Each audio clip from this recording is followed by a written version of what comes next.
Bonjour, aujourd'hui je vous réalise une recette qui s'appelle les dômes chevrettes. C'est une recette simple, rapide pour faire une petite entrée bluffante. Et donc on va utiliser aujourd'hui le moule bonbon. En fait il vous faut un moule assez profond. Vous voyez, celui-ci va parfaitement s'y prêter pour faire une jolie présentation dans l'assiette. Ensuite donc on va avoir besoin de la toile de cuisson et c'est parti pour la recette. Le moule bonbon est posé sur la plaque en aluminium. On aura besoin aussi d'une toile de cuisson, un racloir peigne, le découpoir ovale 115, la mandoline compacte avec le gant anti-coupure, le pichet verseur avec un fouet, une petite spatule, le couteau à pâtisserie, la planche à découper souple et la roule-pâte. Et pour les ingrédients, il nous faut une pâte brisée, des poireaux, du beurre, de la muscade, des œufs, du sel, du poivre, du chèvre et de la crème liquide. Alors pour commencer, nous allons prendre donc le découpoir 115 ovale. J'ai préchauffé le four à 170 degrés et donc ma toile de cuisson sur la plaque en alu. Donc là, je vais découper 12 socles que je vais poser hop, sur ma toile.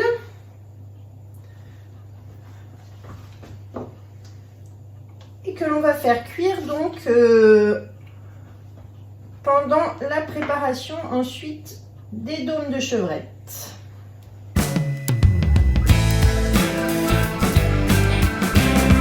Lorsque c'est terminé avec le petit racloir peigne, sinon avec une fourchette, vous allez piquer comme ça votre pâte.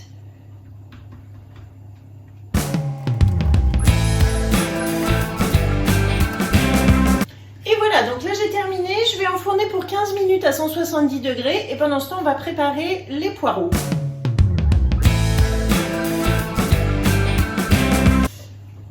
Donc là voilà, j'ai terminé, tout est émincé très finement grâce à cette mandoline.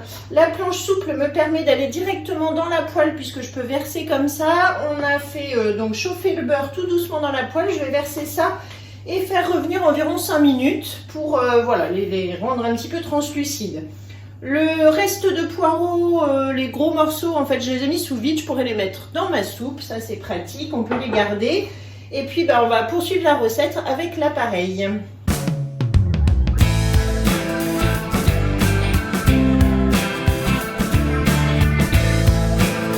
Donc pendant que les poireaux sont en train de revenir, on va prendre 2 œufs entiers.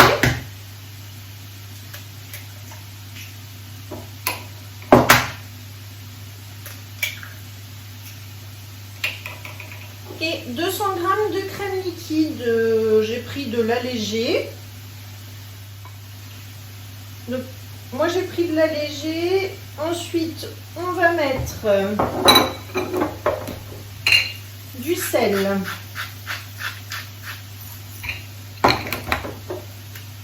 du poivre 5D et de la muscade.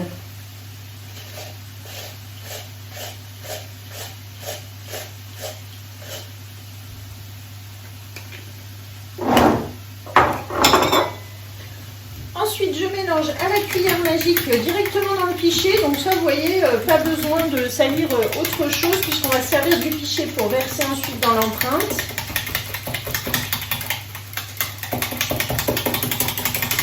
Et on émulsionne bien grâce à cette petite cuillère magique. Je réserve de côté. Ensuite, on va prendre le fromage de chèvre que l'on va couper en 12 rondelles.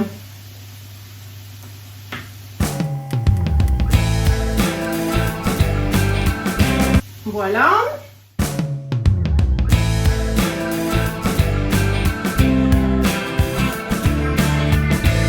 J'ai sorti donc mes fonds de pâte du four. Voilà, on va les laisser bien refroidir.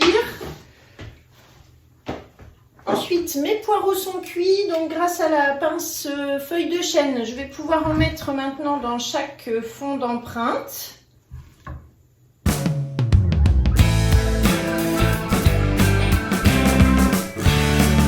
Remplir à peu près aux 3/4, à la moitié, hein, en fonction. Voilà, on va tasser après de toute façon.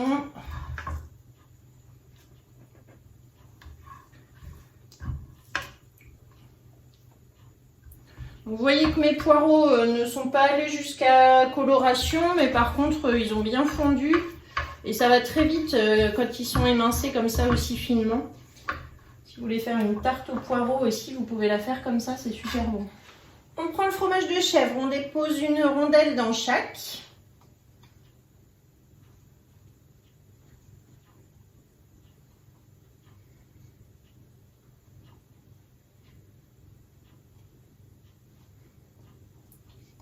Et voilà, donc maintenant on n'a plus qu'à récupérer notre appareil dans le pichet et on va verser sur les 12.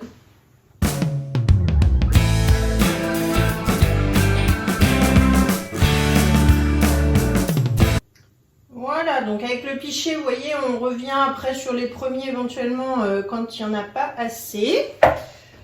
Donc là, on va bien tasser encore comme d'habitude pour bien faire rentrer la préparation au fond. Donc maintenant, je vais faire cuire 20 minutes à 160 degrés et on se retrouve donc après pour le démoulage sur nos petites pâtes brisées. À tout à l'heure.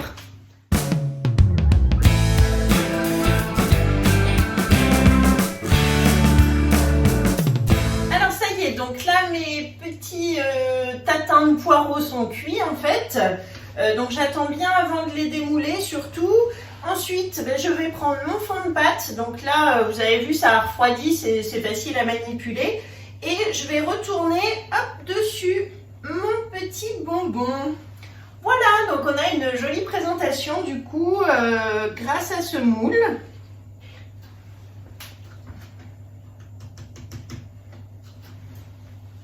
J'en fais un deuxième. Et voilà! Donc là, vous servez ça avec une salade, ça fait très joli dans l'assiette. Vous voyez la forme en fait du moule, hein, ce petit demi-cylindre. C'est vraiment très très joli, ça va nous faire une jolie entrée.